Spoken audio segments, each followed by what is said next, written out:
पूज्यपाद श्री उड़िया बाबा जी महाराज आगे के प्रसंग में है, वो कह रहे हैं कि ब्रह्मचर्य के बिना कोई भी किसी भी डिपार्टमेंट में हो वो आगे नहीं बढ़ सकता, चाहे गृहस्थ हो, चाहे वानप्रस्थ हो, चाहे सन्यासी हो, सबके लिए ब्रह्मचर्य अत्यंत आवश्यक है। ब्रह्मचर्य में जीवन परम पुरुषार्थ में अध्यात्म में जीवन है।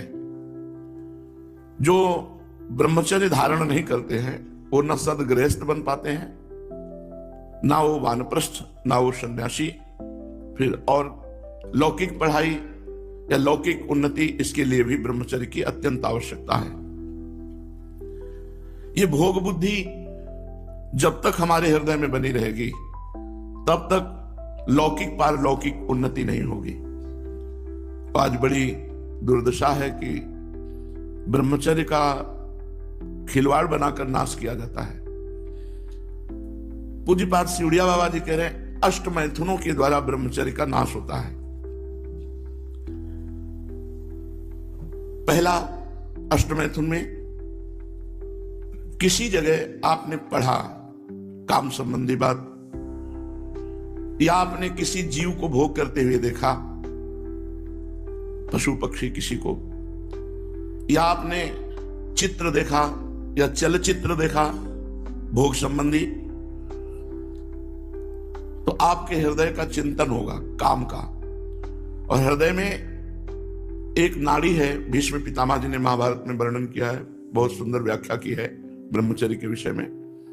एक पंचचूड़ा नाम की अप्सरा ब्रह्मलोक से आई थी, देवर्षि नारद जी ने उससे वार्ता की। शास्त्रों में तो सब खोल खोल के वर्णन किया गया है।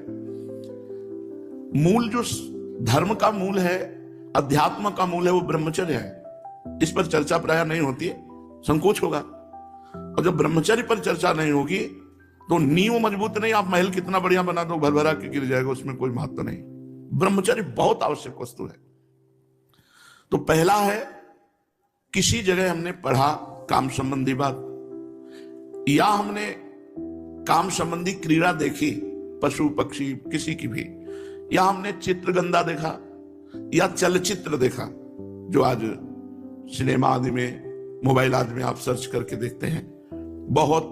ये सबसे पहला अष्ट मैथुन में है। इससे देखो, केवल मछली के मैथुन को देखने के कारण सौभरी ऋषि का हृदय जो भगवान के चिंतन में लगा था, हटकर स्त्री चिंतन में लगा और 50 राजकुमारियों से ब्याह किया मानधाता की। तो हमारे हृदय में एक मनोवाह नाड़ी है। कहीं हमारे शरीर में वीर्य की थैली नहीं है, जैसे पित्त की थैली या मलाशय मूत्राशय, ऐसे कोई वीर्य की थैली नहीं है।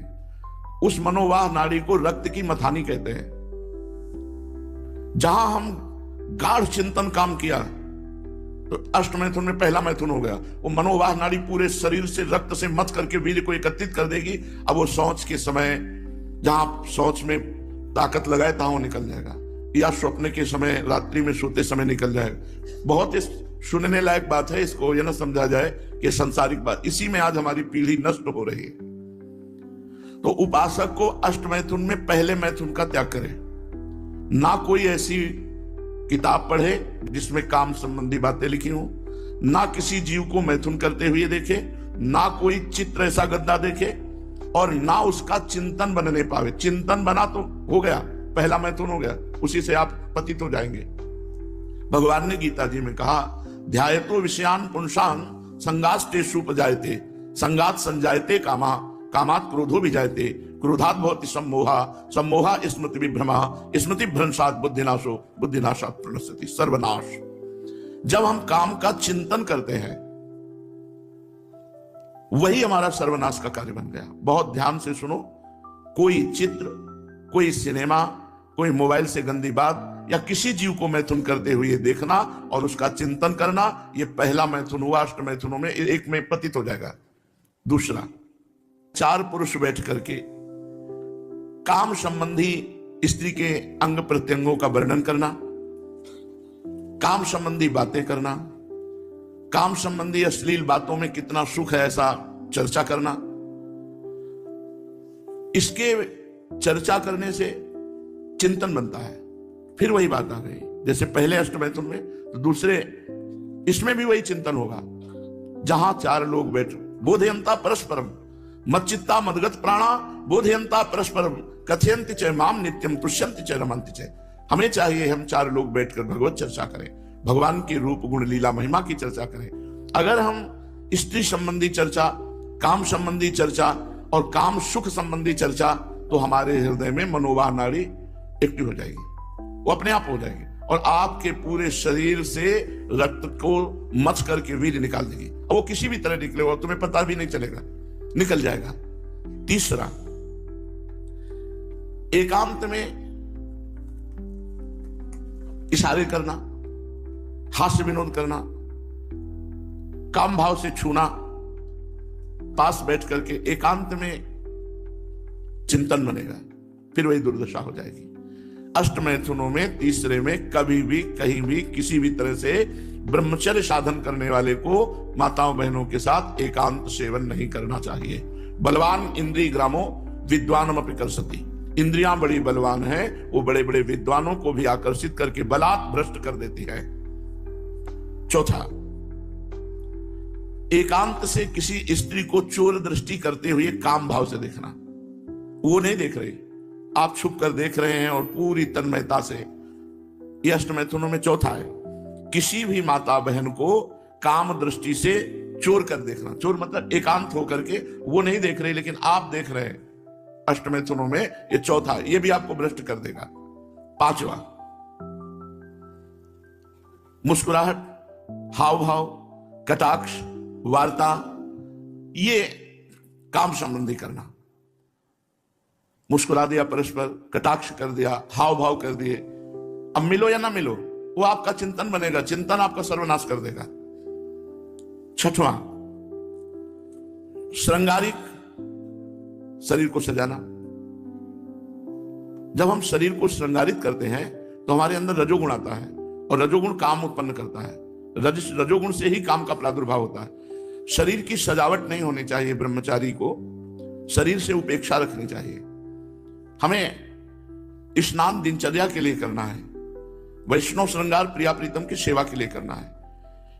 प्रभु की प्रसादी माला, प्रभु का चंदन, प्रभु की चरण रज, प्रभु का प्रसादी इत्र, प्रभु का प्रसादी उच्छिष्ट, यही हमारा जीवन है। बाहरी श्रृंगार हम अच्छे लगे इस भाव से क्रीम आदि लगाना या और भी श्रृंगार ये नहीं करना चाहिए। ब्रह्मचर्य धारण करना है तो श्रृंगार से बचना चाहिए। उपन्यास, समाचार, नाटक, अश्लील दृश्य, ये आपको कल्पनाओं में भटका देंगे, वैसी कल्पना बनने लगेगी, फिर वही भ्रष्ट हो गया। सातवां, किसी के द्वारा भोग की बात सुन करके उसकी प्राप्ति के लिए प्रयत्न करना, यह अष्टमैथुनों में सातवां है। भोगों की बातें सुन करके अब हम पागल हो गए और हमारा चित्त खोजने लगा कि कहां हमें भोग मिले, कैसे भोग मिले, इससे भी भ्रष्ट हो जाएगा, पतित हो जाएगा। आठवां, प्रत्यक्ष सहवास, प्रगट में संभोग, ये 8 प्रधान अष्टमैथुन कहे गए और अष्टमैथुनों में ही प्रगट संभोग के अंतर्गत ही हस्त क्रिया आती है। ये इतनी भीषण बीमारी है, इतनी जोर से फैली हुई है कि चाहे बच्चा हो चाहे बच्ची हो, कुसंग के प्रभाव से एक 12 वर्ष के बच्चे से पूछा तुम्हें कैसे ज्ञान हुआ ये, क्योंकि लक्षण दिखाई देते हैं, जैसे चेहरे में देखो तो एक दृष्टि होती है अपने लोगों के पास, जहां उस दृष्टि से देखो तहां पता चल जाता है ब्रह्मचारी है कि नहीं है। 3 चिन्ह तो एकदम स्पष्ट उसके दिखाई देते हैं, नाक से लेकर मस्तक तक स्पष्ट एक दृष्टि में पता चल जाता है कि ये स्त्री सहवास से है या हस्त क्रिया से है। बहुत बुरी दशा हो जाती है, ये बहुत बुरा रोग है। उसने कहा हम विद्यालय में सीखा है बच्चों के साथ, ये बालकों से लेकर के बड़ों तक, इससे ज्यादा खतरनाक प्लेग या हैजा, ये बीमारियां इतनी खतरनाक नहीं, इनके लिए औषधि, लेकिन हस्त क्रिया के लिए कोई औषधि नहीं। ये ऐसी बीमारी है, ऐसी अभ्यास बढ़ती है, पूछो मत, बहुत सर्वनाश बड़े बड़ों का कर देती है। डिग्री प्राप्त पढ़े लिखे लोग भी इस कुचाल के चक्र में फंस गए हैं। ये बड़े दुर्भाग्य की बात है जिनको हस्त मैथुन का अभ्यास हो गया है। ये महारोग से पिंड छुड़ाने के लिए कोई औषधि नहीं है, कोई डॉक्टर ही नहीं आता। डॉक्टरों से पूछोगे आपको सपोर्ट कर देंगे, अच्छा है, बुद्धि मारी गई है। इस महारोग हस्त मैथुन को इतना प्रियता से बच्चे ले लेते हैं क्योंकि उनको सुखानुभूति थोड़ी देर होती तो ऐसा लगता है बड़ा सुख है, तो कई बार उस सुख को ये हस्त क्रिया, चाहे स्त्री हो चाहे पुरुष हो, बच्चा हो या बच्ची हो, उसको नष्ट कर डालता है, निचोड़ के रख देता है। परमात्मा की जैसे नवधा भक्ति है तो समस्त विकारों से नष्ट करके प्रेम प्रदान करती है, ऐसे ही अष्ट मैथुन के साथ ये हस्त मैथुन ये नव सर्वनाश कर देते हैं। वो सब विषयों का नाश करके भगवत प्राप्ति कराती है, ये सब सद्गुणों का नाश करके नरक की प्राप्ति कराती है। अष्ट मैथुन और हस्त मैथुन। हस्त क्रिया के कारण जितनी कठिनाइयां आती हैं, अगर उनका वर्णन किया जाए तो छोटी मोटी पुस्तक लिख जाएगी। यहां थोड़ा वर्णन करते हैं कि जैसे जिस लकड़ी में घुन लग जाए तो लकड़ी केवल ऊपर दिखाई देगी, क्या पोली हो जाती, उसमें कोई दम नहीं रह जाती। ऐसे वो बालक, वो जवान, वो पुरुष या स्त्री हो जाता है जो हस्त क्रिया करता है, बिल्कुल खोखला हो जाता है। इसी को अंग्रेजी में मास्टरबेशन कहते हैं। इसमें सबसे बड़ी घातक बात यह है कि वो गृहस्थी लायक नहीं रह जाएगा, संतानोत्पत्ति की क्षमता का नाश हो जाता है। ऐसे हमें मिले, बहुत से लोग मिले। नस नाड़ियां भगवान के द्वारा बनाई गई हैं, उनका संयोग बनाया गया है गृहस्थ धर्म की पूर्ति के लिए। जब आप अतिशय घर्षण करते हैं तो उस नस नाड़ियों की क्षमता नष्ट हो जाती है और वो संतानोत्पत्ति लायक नहीं रहते। बहुत समझ लो, क्षमता नष्ट हो जाती है। क्या फायदा हुआ, आपने अपने जीवन को नष्ट कर दिया। उनकी स्नायु इतनी दुर्बल हो जाती हैं जिसे नष्ट कहते हैं। एक नहीं, लाखों करोड़ों लोग इसके शिकार हैं। जब घर्षण से नस दौर्बल्य आ जाता है तो स्वयं जो वीर तत्व है, चाहे जिसका भी हो, वो अपने आप निकलता रहता है, रिलीज होता रहता है। जरा से लक्षणका में ताकत लगाई निकल गया, शौच में ताकत लगाई निकल गया, या स्वाभाविक उसका, यहां तक कि सामान्य भोग की बात सुनते ही निकल गया, श्रृंगारिक वर्णन हुआ निकल गया, चिंतन किया निकल गया, बिल्कुल जीवन बर्बाद। कोई दृश्य देखा, पतित हो गया। ये बहुत बड़े योगी की, महापुरुष की वाणी से आपको सुना रहे हैं। ये अत्यंत आवश्यक, गुरुकुल में रख करके बच्चों को सबसे पहले ब्रह्मचर्य शिक्षा ही दी जाती थी। आज इसकी चर्चा ही नहीं, पूरे भारत में चर्चा नहीं। क्योंकि कैसे इसकी चर्चा के बिना, इसको संभाले बिना ना अध्यात्म बनता है ना व्यवहार बनता है। अति घर्षण होने के कारण इतना पतला वीर शक्ति हो जाती है कि उसमें संतान उत्पत्ति करने की क्षमता ही खत्म हो जाती है। शरीर के भीतर मनोवाह नाम की एक नाड़ी है। इस नाड़ी का पूरे शरीर से संबंध है। काम क्रिया नहीं, काम भाव आते ही वो एक्टिव हो जाती है और पूरे शरीर को मथ करके सप्तम धातु को नष्ट कर देती है। नस नाड़ियां कांप उठती हैं जिस समय पूरे शरीर का मंथन हो करती है, वीर का घर्षण आकर्षण करके बाहर पूरी नस नाड़ियां, पूरे शरीर, उसी को आनंद समझता है, नाश को आनंद समझता है। सोचो जिसके निकालने में तुम्हें ऐसा आनंद लगता है, उसको रोकने में कितना आनंद होगा। सब शरीर की नस नाड़ियां कंपायमान हो जाती हैं। शरीर में दो प्रकार के रक्त, एक सफेद और एक लाल। सफेद में रोगों को लड़ने की, काटने की क्षमता होती है, और जब आपका शक्तिपात होता है तो सब सफेद रक्त उससे नष्ट होता है।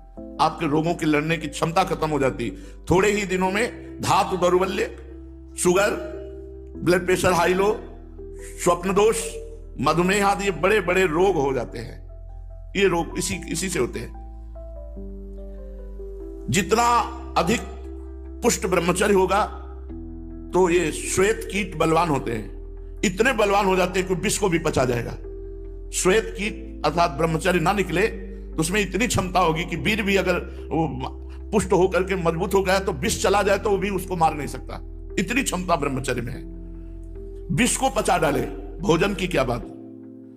परंतु जो अपनी शक्ति को छीण करते रहते हैं तो इतना दुर्बल हो जाता है कि पानी पचना मुश्किल हो जाता है। हैजा, प्लेग, मलेरिया, थोड़ी थोड़ी दिनों में सर दर्द, बुखार, और वो मानो मरा हुआ व्यक्ति है। आलस्य, प्रमाद, एकदम कोई उत्साह नहीं। हस्त क्रिया से जो वीर्य नाश होता है उससे सबसे पहला धक्का दिल को लगता है। दिल का कमजोर आदमी, स्मृति शक्ति नष्ट होने लगती है। क्या कहा था, क्या सुना था, क्या कोई कार्य था, सब विस्मरण होने लगता है।